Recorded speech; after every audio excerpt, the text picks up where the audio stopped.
Hello guys, it's me Faiza. ഇന്ന് നമ്മൾ cabbage peri ആട്ടോ ഉണ്ടാക്കാൻ പോകുന്ന. ആദ്യം തന്നെ കുനുകുനാന്ന് കേബേജ് അരിഞ്ഞിട്ടുണ്ട്. അതിലേക്ക് മഞ്ഞൾപ്പൊടി, പിന്നെ അതിലേക്ക് ആഡ് ചെയ്യുന്നത് വലിയ ജീരകം, അതിൻ്റെ പേര് ഉപ്പും കൂടി ആഡ് ചെയ്യുന്നുണ്ട് കേട്ടോ. എന്നിട്ടൊരു പച്ചമുളക് എടുത്ത് അതിലേക്ക് കഷ്ണമാക്കി മുറിച്ചിടുന്നുണ്ട് കേട്ടോ.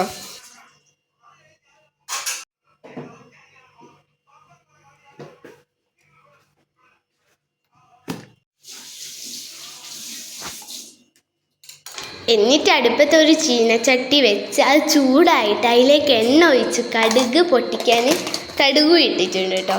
അത് നന്നായിട്ട് പൊട്ടുന്നുണ്ട്.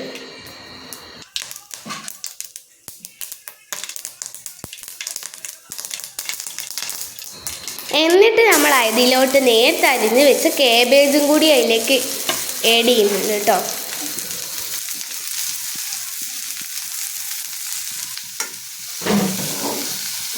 അത് നന്നായിട്ട് ഇളക്കി കൊടുക്കുന്നുണ്ട്. എന്നിട്ട് അതിലേക്ക് തേങ്ങ ചിരണ്ടിയതും കൂടി ഇടുന്നുണ്ട്.